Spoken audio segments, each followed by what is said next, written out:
Buenas noches, vamos a continuar con el curso. Eh, el tema anterior, pues vimos básicamente cuáles son todos los temas que debe llevar el querigma. Vimos tema por tema cuáles son sus objetivos, cuáles son los puntos principales de cada tema, algunas citas bíblicas que se pueden proclamar en cada tema. Vimos cómo el querigma se puede dividir en tres bloques, en tres segmentos muy bien definidos. Y el tema de hoy es un poco más práctico, es menos teoría, más práctica. Vamos a ver cómo se prepara un querigma. Obviamente vamos a ver de diferentes formas de darlo, que si un fin de semana, que si pláticas semanales, etcétera, etcétera. Casi todo lo que veamos ahorita va a ser pensando en un retiro querigmático, sin embargo, se puede adaptar muy bien dependiendo de la modalidad que escogemos. Muy bien, entonces comencemos con el tema, ¿cómo preparo el querigma? Y bien, antes que nada nos tiene que quedar claro una cosa, preparar un querigma no es cualquier cosa, no estamos preparando solamente un curso, no estamos preparando pues una reunión normal, una asamblea normal, no estamos preparando pues un evento cualquiera. Como pongo aquí, preparar un querigma es preparar un nuevo Pentecostés para cada uno de los asistentes. Lo más importante a tomar en cuenta es que yo, al predicar el querigma, tengo el objetivo de propiciar en los asistentes un encuentro personal con Jesús y una nueva efusión del Espíritu Santo. Entonces tenemos que propiciar este nuevo Pentecostés en cada uno de nuestros hermanos que vayan a tomar el querigma. Si nos ponemos a pensar en esto, no vamos a preparar un querigma como se prepara cualquier curso, como se prepara una clase, etcétera, etcétera. Nos tenemos que preparar muy bien porque lo que vamos a propiciar es un nuevo Pentecostés. Entonces, no me tengo que preguntar cómo voy a preparar un retiro, tengo que preguntarme cómo se prepara un nuevo Pentecostés, una nueva fusión del Espíritu. Es lo que me tengo que preguntar. Y también tengo que tomar en cuenta algo que es fundamental. Dios está poniendo en mis manos el corazón de cada uno de mis hermanos. Estos hermanos van a llegar al retiro con heridas, van a llegar al retiro con problemas, con grandes preocupaciones, algunos con enfermedades, quizás con vicios, no sé, solo Dios sabe la situación en la que llama a cada uno de los que van al querigma. Y ese corazón lo va a poner en tus manos para que tú te hagas cargo de él ese fin de semana o lo que dure tu querigma. No es cualquier cosa lo que te estoy diciendo, porque ese corazón fue rescatado por Jesús al precio de su sangre. Es un tesoro muy valioso para Dios y Dios tiene la confianza en ponerlo en tus manos. Si nos ponemos a considerar esto, te darás cuenta que preparar un querigma no es cualquier cosa, es una responsabilidad muy grande y esa responsabilidad el Señor la comparte con nosotros, pero también nos va a pedir cuentas un día. Entonces, tomando esto como introducción, vamos a preguntarnos cómo nos preparamos primero personalmente para este nuevo Pentecostés. Pues vamos a ver qué le dijo a sus apóstoles para que ellos se prepararan. Entonces, el Señor les dijo a sus apóstoles, no se alejen de Jerusalén, sino que aguarden la promesa del Padre que oyeron de mí, porque Juan bautizó con agua y ustedes serán bautizados con Espíritu Santo dentro de pocos días. Entonces aquí el Señor le hace dos recomendaciones a sus apóstoles que yo subrayo aquí, pongo de diferente color, porque estas dos indicaciones son las que tú tienes que tomar de inmediato si vas a preparar un querigma. No se alejen de Jerusalén, es la primera. Algunos comentaristas de este pasaje, sobre todo algunos padres de la iglesia, consideran que hay que tomar a Jerusalén la ciudad santa como símbolo de la santidad, como símbolo de la presencia de Dios. No se alejen de Jerusalén, no se alejen de Dios, no se alejen de Jerusalén, permanezcan constantemente en la presencia de Dios. Nosotros podemos decirlo en una palabra: permanezcan en santidad. Alejarse de Jerusalén significaría alejarme de esa presencia de Dios, alejarme de esa santidad de vida. Si ustedes recuerdan el pasaje de los discípulos de Maús, nos menciona muy bien el evangelista que los discípulos se alejaban de Jerusalén y regresaban a Emaús. ¿Por qué? Porque estaban contrariados, porque estaban decepcionados. Entonces el Señor te dice: tú no te alejes de Jerusalén. Y si te has alejado de Jerusalén, haz lo que los discípulos de Emaús: regresa a Jerusalén, regresa a esa presencia de Dios, regresa a esa santidad de vida. Es lo primero que tienes que hacer si vas a dar un querigma. Lo segundo que dice el Señor: aguarden la promesa del Padre. Aguardar una promesa no es simplemente esperar a ver qué sucede. Aguardar una promesa de Dios implica que yo lo voy a hacer, aquí dice, con fe expectante. Voy a aguardar sabiendo que algo va a pasar. Ya desde antes voy a empezar a darle gracias a Dios por lo que va a hacer.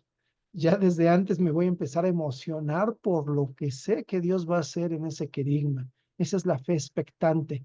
Y esa fe expectante se manifiesta en la oración, sobre todo en la alabanza y en la acción de gracias, pero también en la intercesión por cada uno de los hermanos que van a acudir al querigma.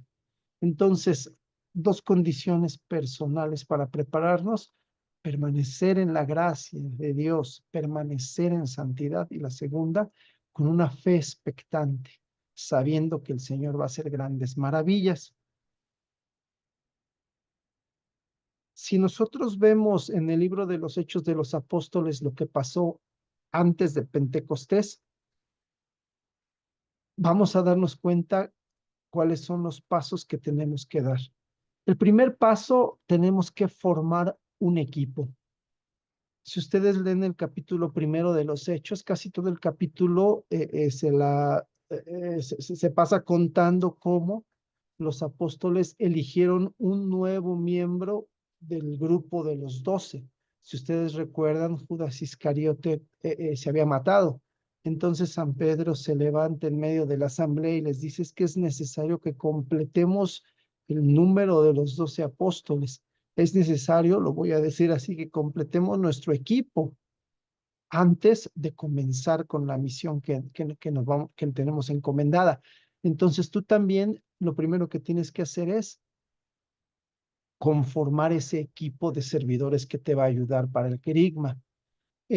San Pedro en Hechos 1, pues da ciertas características que tienen que tener este apóstol que va a completar el número de los 12. Les dice: por lo menos tiene que ser uno de los discípulos que hayan estado durante toda la vida pública de Jesús, desde el bautismo de Juan hasta ahorita, y que haya estado con nosotros siempre. Eso ponía como requisito para poder incorporarse al grupo de los 12. Nosotros también tenemos requisitos que debemos cumplir si queremos incorporarnos como servidores a un equipo. Tú debes conocer esos requisitos, porque muchas veces invitamos gente a que nos ayude a un retiro y algunos hermanos no cumplen con esos requisitos para poder ser servidores. Ahorita vamos a ver los requisitos. Y después de haber conformado este equipo de servidores, tenemos que perseverar juntos en oración. Y esto es muy importante. No es de que formamos un equipo y ahí nos vemos el día del retiro, no. Formamos un equipo y todos juntos perseveramos en oración hasta el día del retiro, como hicieron los apóstoles, dice el libro de los Hechos 1:14. Todos ellos perseveraban en la oración con un mismo espíritu, en compañía de algunas mujeres y de María, la madre de Jesús, y de sus hermanos. Entonces, si no perseveramos en la oración con un mismo espíritu, con un mismo objetivo, no vamos a lograr nada. Entonces, primero formar un equipo, después ponernos a orar constantemente juntos.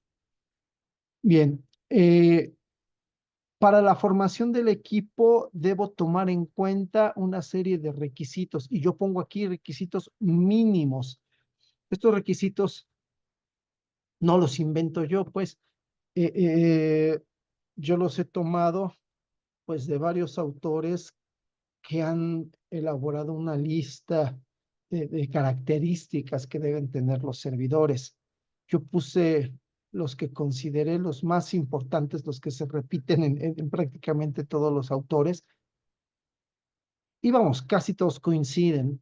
Entonces, el primer requisito que todos ponen es haber recibido el querigma y el bautismo en el Espíritu Santo.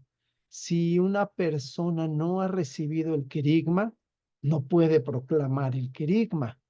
Si una persona no ha recibido el bautismo en el Espíritu Santo, no va a saber cómo orar para propiciar esta experiencia en sus hermanos. El bautismo en el Espíritu Santo es una experiencia muy personal, una experiencia que se vive de una manera distinta en cada persona. Y si yo no la he vivido, no me la van a poder explicar, ¿no? Entonces, si yo no la he vivido, yo no puedo orar para que mis hermanos vivan lo mismo. Yo he sabido de casos en que hay hermanos que no son de la renovación y no han recibido ni el querigma ni el bautismo del Espíritu Santo y sin embargo, pues tienen un don muy bonito de expresarse, de enseñar, y los invitan a dar temas querigmáticos. Y pues yo les he dicho que no deberían dar el tema querigmático, aunque hablen muy bonito. Me acuerdo de un profesor de escuela, era un profesor, no me acuerdo si de secundaria o de preparatoria, pues que hablaba muy bien, se expresaba muy bien, explicaba muy bien cada uno de los puntos del tema, pero desgraciadamente lo que él daba eran clases y ya quedamos que para el querigma no necesitamos maestros que enseñen, para el querigma necesitamos testigos que hablen de lo que han visto y de lo que han oído. Entonces, si no has recibido el querigma y no has recibido el bautismo en el Espíritu Santo, ¿de qué vas a hablar? Entonces, el primer requisito fundamental, haber recibido querigma y bautismo en el Espíritu Santo, si no, no puedes servir. Segundo requisito, haber perseverado un tiempo prudente en la comunidad. Es muy común ver hermanos que van de retiro en retiro, pues dando temas, dirigiendo oraciones, etcétera, etcétera, pero no tienen una comunidad. Si yo voy a dar un querigma, es indispensable que yo haya tenido una vivencia de lo que es una comunidad carismática. Se supone que el querigma va a servir para que los hermanos se incorporen después a una comunidad. De hecho, uno de los objetivos del querigma es incorporarlos a la comunidad. Pero si yo no tengo una vivencia comunitaria, si a mí no me interesa incorporarme a una comunidad, si yo no he perseverado, si yo no he crecido, ¿cómo voy a ser un servidor? En la comunidad no solamente aprendo algo de Biblia o algo de doctrina cristiana, no solo aprendo a orar, hay algo muy importante que te da una comunidad, te da la capacidad de amar y de servir a tus hermanos. En una comunidad carismática, nosotros aprendemos a ser servidores de los demás. Y esto es un requisito fundamental para poder dar un querigma. Si yo no soy capaz de amar y de servir al hermano que viene a recibir el querigma, ese querigma no va a dar frutos, no va a tener ningún efecto. Por eso es importante haber tenido vida comunitaria. ¿Cuánto tiempo? Pongo aquí un tiempo prudente. Hay hermanos que se integran a una comunidad y tienen un crecimiento espiritual y un crecimiento humano impresionante, ¿no? Hay otros que entran a la comunidad y se estancan y no avanzan y requieren mucho tiempo para poder estar listos ya como servidores. Tú tienes que discernir en cada persona si ya está listo o no para poder integrarse a un equipo de servicio. Yo cuando ingresé a una comunidad, ahí me dijeron, si te gustaría servir, y yo luego dije que sí, pues tienes que esperarte 2 años perseverando en la comunidad. Entonces tuve que esperarme 2 años perseverando en la comunidad para poder integrarme al equipo de servidores. ¿Qué otro requisito?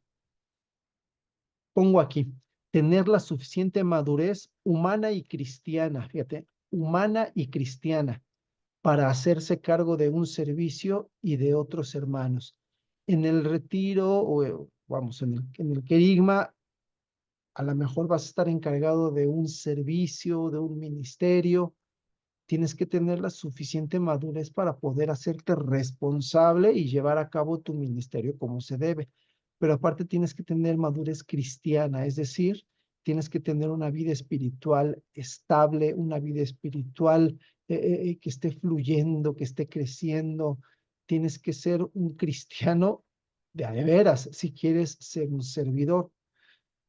Hablando un poquito de la madurez humana, casi siempre cuando hay conflictos en un equipo de servidores es porque hay hermanos que no tienen la suficiente madurez.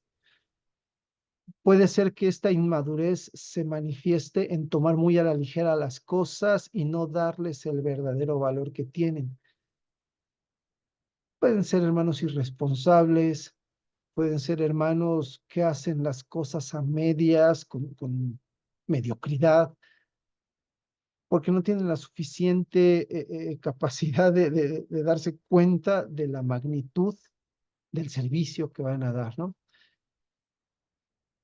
Pero hay otros signos de inmadurez humana que son peores.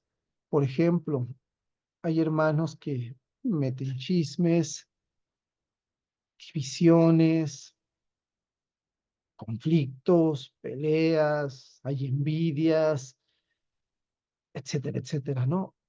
Todo este tipo de inmadurez humana que se manifiesta en estos hermanos puede ser un obstáculo muy grande al momento de preparar y de dar un querigma. Yo he visto el caso de equipos de servicio que se han dividido en pleno retiro. Imagínense, en pleno retiro, peleados unos con otros y ya no se hablaban. Entonces, nosotros tenemos que discernir si cada hermano tiene la suficiente madurez humana y cristiana para estar ahí.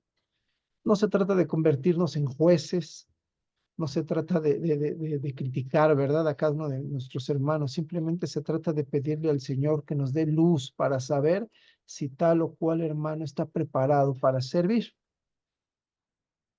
Número 4, llevar una intensa vida espiritual. Si ya les había dicho que tenemos que tener madurez cristiana, pues aquí hago énfasis en que una persona que va a dar un servicio, por mínimo que sea, en un querigma, tiene que tener una vida espiritual intensa, no la vida espiritual mínima que debe llevar un cristiano, sino una vida espiritual intensa. Un hermano que llega a un retiro no sabe a qué se va a enfrentar. Si tú vas como servidor, pues a lo mejor piensas que vas a dar un tema, vas a pastorear a algunos hermanos, vas a orar por ellos y ya, pero tú no sabes lo que estos hermanos puedan llevar dentro. Nos hemos llevado sorpresas luego en los querigmas. ¿Por qué? Pues porque hay hermanos que tienen necesidad, por ejemplo, de liberación, porque están bajo algún tipo de influencia del demonio y se ponen mal en el retiro. Y si yo no tengo una intensa vida espiritual, pues me va a dar miedo, no voy a saber ni qué hacer. Me tengo que enfrentar a corazones, ya les había dicho que a lo mejor están heridos, que a lo mejor están deshechos. Si yo no tengo una vida espiritual intensa, no voy a tener la fortaleza, ni voy a tener la sabiduría, ni el discernimiento necesario para ayudarles. Yo necesito tener una vida espiritual firme, fuerte, con una oración constante, con sacramentos constantes, con sacrificios constantes, por ejemplo, el ayuno. Entonces, Si yo no estoy preparado de esta manera, no debería ir a servir en un querigma. ¿Por qué? Porque quizás no pueda ofrecerle a mis hermanos lo que mis hermanos vayan a necesitar. Finalmente, pongo como requisito ser consciente de los carismas propios. Muchos de nosotros queremos servir y no sabemos qué carisma tenemos. Yo tengo que tener la seguridad o al menos la idea de qué carisma tengo. Hay carismas que son muy evidentes, como el don de lenguas, pero hay otros que son más difíciles de discernir. Entonces, al menos yo tengo que tener una idea de para qué puedo servir, qué puedo ofrecer como servidor, en qué puedo ayudar. Una vez se quejaba una hermana ya mayor, decía es que a mí nada más me ven vieja y me mandan a intercesión porque creen que no puedo hacer otra cosa y pues, ya nada más que se vaya a rezar. Y es cierto, pero tampoco ella nos sabía decir en qué podía servir. Entonces, la cuestión es que tú digas, bueno, si no soy totalmente consciente de qué carismas tengo, al menos yo sé que en esto o en esto o en esto yo puedo ayudar, a mí me gusta y me sale muy bien. Y esa es una forma de empezar a discernir carismas. Bueno, ya que tengo mi equipo de servicio, yo tengo que tener unas consideraciones. Si se dan cuenta, no es fácil formar un equipo de servidores. No es sencillo. Y muchos dicen, no, pues de aquí a que yo tenga un equipo de servidores, nunca voy a dar un querigma. Pues no te preocupes, yo te digo por experiencia que Dios dispone, ¿no? Y Dios te ayuda y Dios te manda hermanos y ese equipo sí se puede conformar. Nada más que tienes que tener paciencia y orar mucho para que pueda lograrse. Y bueno, después de esto yo creo que podemos hacer dos consideraciones que son fundamentales. La primera es que un equipo de servidores no se improvisa. Si te acabas de dar cuenta, tratar de armar un equipo a la carrera para dar un querigma no es lo correcto. No es lo correcto. Eh, Cuando nosotros queremos preparar un equipo de servidores, tiene que ser con mucho tiempo de anticipación. Les voy a poner un ejemplo de una anécdota, ¿no? Yo cuando iba en la secundaria, pues teníamos un equipo de fútbol y no entrenábamos, sino que nos reuníamos nada más cada sábado que había partido, ahí nos acomodábamos, no, pues yo soy portero, yo soy defensa, no, yo a mí me gusta jugar por acá, yo soy delantero, y ahí nos acomodábamos y empezábamos a jugar y ya, ¿no? Pues ya nos iba bien. Decidimos después ingresar a una liga que era un poquito más competitiva. Seguimos el mismo método, no, pues nos vemos el sábado, ¿dónde es el partido? No, pues en tal cancha, pues ahí nos vemos, llegamos, ahí medio nos organizamos, empezamos a jugar, pero como era una liga ya más competitiva, no, pues nos pusieron una goliza. El siguiente partido, otra goliza. Nos dimos cuenta de que no podíamos estar así, teníamos que entrenar y entonces nos empezamos a reunir entre semana para entrenarnos. Conseguimos un entrenador y pues estuvimos preparándonos hasta que pudimos tener un equipo competitivo. Si esto que te estoy diciendo para el fútbol es indispensable, ahora imagínate para un retiro, porque hay veces que a mí mismo me han invitado a retiros querigmáticos de ese modo. No, tú prepárate este tema y nos vemos el fin de semana en tal lugar. Eso es improvisar y eso no se debe hacer. Es bien importante que si yo voy a formar un equipo para dar un querigma, tengo que lograr lo que aquí dice, que este equipo de servidores crezca en amor y unidad. Entre más amor, más unidad haya en este equipo, la oración se hace más fuerte y por lo tanto el querigma va a dar más frutos. si yo le pido a algunos hermanos que preparen lo que les toca y todos nos vemos el día del retiro, pues a lo mejor sale bien. ¿Por qué? Pues porque cada quien tiene experiencia y va a dar buenos temas, etcétera, etcétera. Pero no hay la suficiente unidad espiritual, lo voy a decir así, no están tan en sintonía todos al momento de orar. Y de una vez yo te digo que los frutos espirituales no van a ser muchos. Y esto es algo que por experiencia te lo puedo decir, después de muchos años de ver querigmas. Lo mejor que podemos hacer es lo siguiente. Dice aquí, por eso es necesaria una reunión semanal a la que asistan todos los que van a servir. Si yo tengo un querigma programado, semanas antes yo ya tengo que estar reuniéndome con mi equipo, sí, para preparar el trabajo, para revisar lo que se ha estado preparando, pero también fundamentalmente para orar todos juntos. Si no voy a orar semana a semana con mis hermanos de equipo, no voy a lograr la unidad que se necesita. Eh, una vez me decían, bueno, pues ¿cuántas semanas antes nos reunimos para poder orar? Y yo de inmediato me vino a la mente que los apóstoles para Pentecostés se estuvieron reuniendo 9 días seguidos, estuvieron orando 9 días seguidos y al 10º descendió el Espíritu Santo. Entonces yo dije, bueno, si ellos hicieron 9 días seguidos de oración, pues por lo menos si es una reunión semanal, pues nos tendremos que echar unas 9 semanas de oración, ¿no?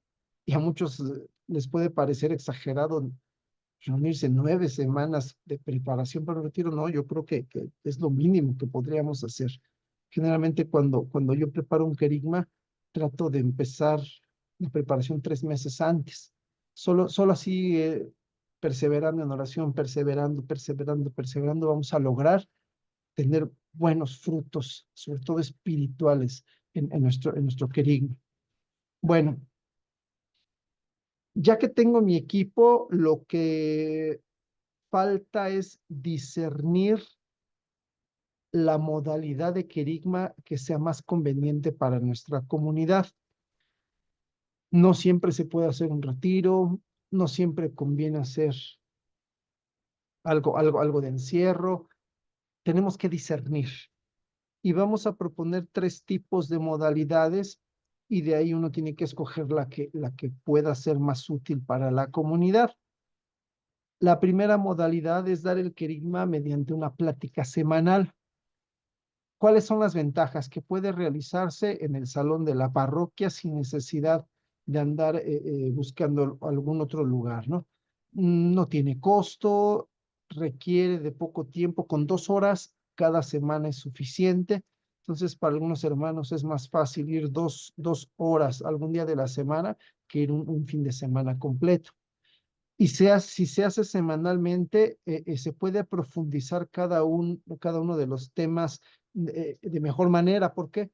Porque si hoy di un tema, puedo dejar una tarea, una actividad en la semana en donde se profundice ese tema. Entonces, esa es otra ventaja también de la modalidad de plática semanal. De hecho, así comenzó a darse el querigma en la renovación. Había lo que le llamaban antes el seminario de las 7 semanas. Y estas 7 semanas se daban los 6 temas fundamentales del querigma, y a la séptima semana se hacía el bautismo en el Espíritu Santo. Entonces, así es como se empezó a dar el querigma en la renovación. Pues si quieres hacerlo en 7 semanas, pues está bien. Si quieres extenderte un poquito más, eso lo tienes que discernir. Las desventajas es que es frecuente que algún hermano falte a alguna de las sesiones. A veces es difícil ser constantes durante todas las semanas que dure el curso. Entonces, si un hermano se pierde un tema, pues tienes que ver la forma de reponerlo para que no se pierda. Y en algunos lugares puede hacerse muy largo el curso. Hay veces que no lo calendarizamos bien y pues se atraviesa algún festivo, a veces hasta se atraviesa la fiesta parroquial o la Semana Santa, etcétera, etcétera. Y bueno, y ya se hace muy largo, muy largo, muy largo. Entonces, otra desventaja de esta modalidad semanal. ¿Cuál es la segunda modalidad? Segunda modalidad es retiro de 2 días, entrada por salida, sábado y domingo.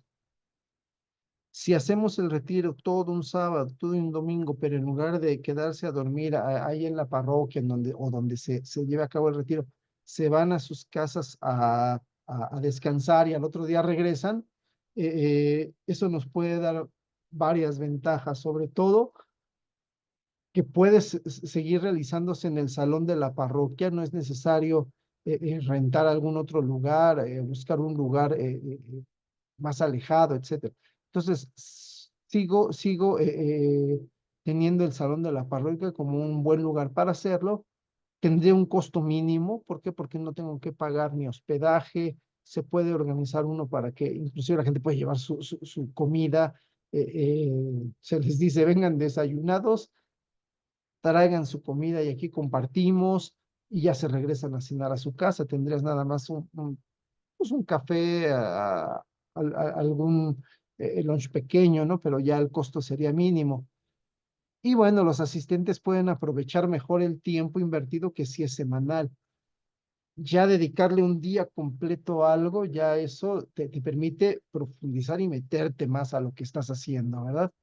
¿Cuáles son las desventajas? Que hay algunos que solamente asisten un día, van el sábado y ya no regresan el domingo, porque se les atravesó algo, porque se enojó el esposo de que te haya sido el sábado, porque los hijos se enojan, no sé.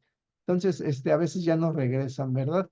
Eh, y también es importante mencionar que al terminar el sábado y regresar a la casa a descansar, puede causar distracción. Muchas veces les decimos, llega a tu casa, trata de distraerte lo menos posible, no veas televisión, vamos, no pierdas la paz, ¿no? Que lograste en el primer día del retiro. Pero a veces es imposible porque llegamos a la casa y otra vez los problemas y otra vez las malas caras y otra vez nos enfrentamos a muchas cosas que nos quitan la paz. Esa es una desventaja que puede distraer a las personas. Y también me pasa con los servidores. Los servidores, aunque no lo crean, también al regresar a sus casas se pueden distraer. Yo me acuerdo mucho de que les dije una vez, váyanse a descansar porque mañana va a ser más pesado, bla, bla, y ustedes, ¿dónde creen que se fueron los servidores? Se fueron a la casa de alguno por ahí a ver el fútbol. Entonces, no, son desventajas que tenemos nosotros que tratar de controlar, ¿verdad? Entonces, esta segunda modalidad de 2 días es muy buena, ¿eh? Es muy buena. Da mucho fruto si se hace bien y sobre todo cuando en nuestras comunidades hay gente que no tiene muchos recursos económicos para pagar una casa de retiros, esta modalidad suele funcionar bien. Finalmente, la tercera modalidad es el retiro de encierro, de fin de semana. Entramos el viernes, tarde, noche, salimos el domingo en la tarde. Y bueno, ¿cuál es la ventaja? Obviamente la experiencia vivida es mucho más profunda. Si tú quieres tener una experiencia de Dios fuerte, profunda, que de veras transforme a las personas, busca hacer un retiro de fin de semana porque se manifiesta el Señor con mayor fuerza ahí. Eh, y otra ventaja es que hay tiempo suficiente para realizar todas las actividades que se requieran. No tienes que andar corriendo. Puedes meter si quieres un canto, lo puedes meter. Si quieres una dinámica, la puedes meter. Si quieres extenderte en la oración, te puedes extender en la oración. Fíjate que dije extenderse en la oración, en los temas no conviene extenderse, ¿verdad? En la oración sí. Entonces, vamos, yo pienso que es la mejor modalidad que se puede hacer, un retiro de encierro de fin de semana. Es lo mejor que se puede hacer. Obviamente las desventajas es que se requiere de un lugar retirado, un lugar aparte, una casa de retiros, ¿verdad? Eh, Tiene un costo que para algunos puede ser considerable, ¿no? No es fácil decirles, va a haber un retiro y cuesta 1,000 pesos y que la gente desembolse rápido los 1,000 pesos. No, para muchos es difícil. Y también para otros es difícil disponer el tiempo necesario porque ya encuentran dificultad que donde dejan los hijos o que no les dan permiso en el trabajo, etcétera. Entonces, hay que sopesar esto, ¿no? Considerar las ventajas y las desventajas. Yo pienso que si se puede hacer un retiro de encierro, es lo mejor.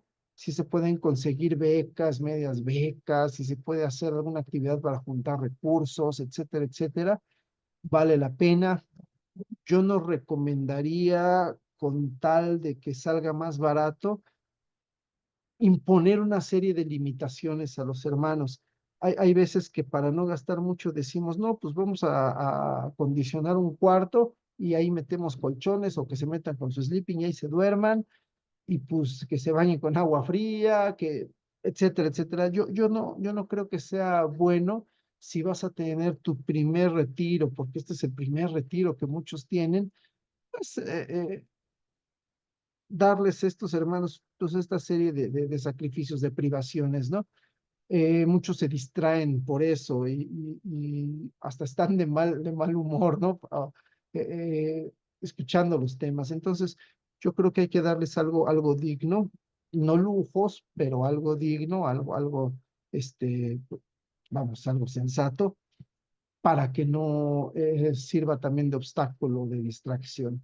Bueno, en resumen, yo tengo que discernir qué modalidad es la mejor para mi comunidad. Y dependiendo de la modalidad que yo elija, entonces yo voy a ver cómo voy a preparar mi querigma y con cuánto tiempo de anticipación. Entonces, el curso semanal me permite inclusive ir evaluando, ir viendo a la gente para ir haciendo cambios si creo que sea necesario, pero yo sigo considerando la mejor modalidad es el retiro de encierro y si se puede hacer, adelante, es lo mejor que pueda haber. Bueno, vamos a terminar con esta primera parte aquí de la clase. En la segunda parte vamos a ver los ministerios que se tienen que tener para poder hacer un retiro querigmático. Y muy importante para los que dicen que no saben preparar temas, que no saben cómo dar una plática, vamos a ver cómo se prepara un tema querigmático. Ya la próxima clase veremos cómo se proclama, ahorita vamos a ver cómo se prepara.